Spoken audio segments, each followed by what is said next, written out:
Did you know the NBA has a host of strange rules and regulations that are rarely used, but were written in response to past events or in anticipation of future ones? There is logic behind some of them, but others are just outright bizarre, and even come across as petty. Here are 10 strange NBA rules you probably didn't know existed. No Timberlands. As a result of the Malice at the Palace brawl between players and fans in 2004, NBA Commissioner David Stern took a no-nonsense approach towards unprofessionalism. He began to crack down on all areas of the game that seemed inappropriate or threatened the reputation of the league. One such area he focused on was player appearance, to present a squeaky clean image to the outside world. Stern banned the wearing of many items of clothing, in addition to certain types of jewelry and sunglasses. Timberland footwear was outlawed. Little explanation was given. Stern simply stated, "We're just changing the definition of the uniform that you wear when you are on NBA business. No upside-down headbands." Point guard Rajon Rondo had a weird habit of wearing his headband with the NBA logo upside down all the time. Whether it was in protest or not, we don't know. Whatever the reason though, the league didn't like seeing its logo being displayed the wrong way round. As of 2010, headbands must be worn with the logo facing the right way, right side up and facing forward, standing for the national anthem. Stemming from the NFL's recent issue with Colin Kaepernick's protest, where he refused to stand for the national anthem, the NBA reminded players that it's mandatory for them to do so before a game. Commissioner Adam Silver explained that it's been a rule as long as we've been involved with the league, and my expectation is that our players will continue to stand for the national anthem. Any violations of this rule will apparently be dealt with on a case-by-case basis. No music devices. Back in 2004, when the iPod was insanely popular, NBA players used them to listen to music while putting up practice shots. Vince Carter was especially fond of this routine, but was soon shut down by the league. When pressed for an explanation, then NBA spokesman Brian McIntyre said, "We informed them that he can no longer do that." Not exactly eye-opening.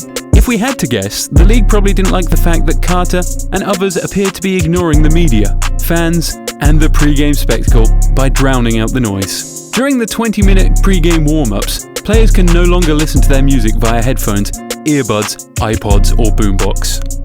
No finger wagging towards players. Taunting can often be a grey area for referees. We've seen in the past how a player's actions can be misinterpreted and result in some crazy, unnecessary ejections. One popular taunt that the NBA has sought to clarify punishment of is the finger wag, made famous by Dikembe Mutombo.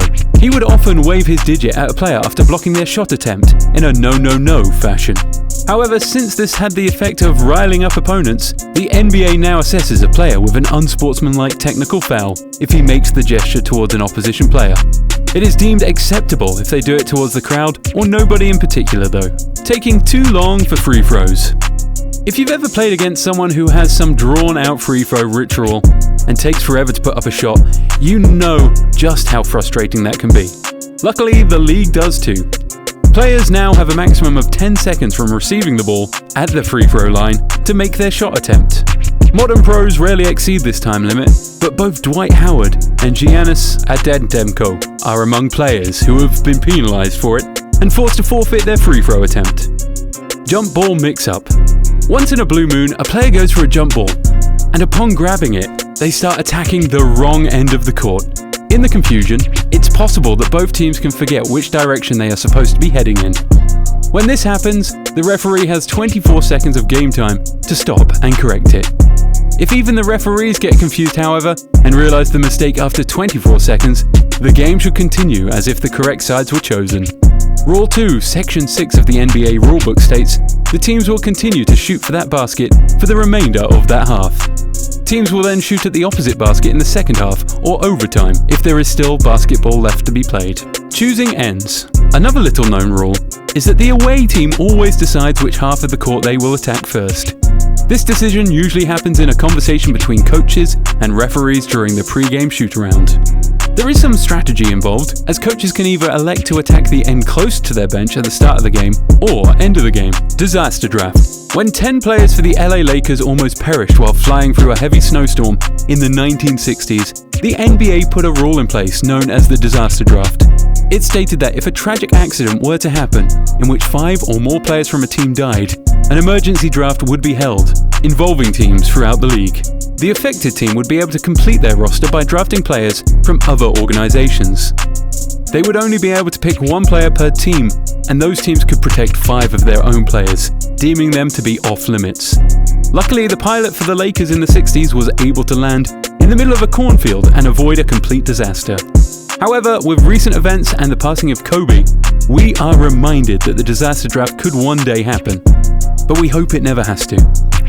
Bounce shot buzzer beater. It would be impressive to see this final rule in action, but as yet, it hasn't happened either.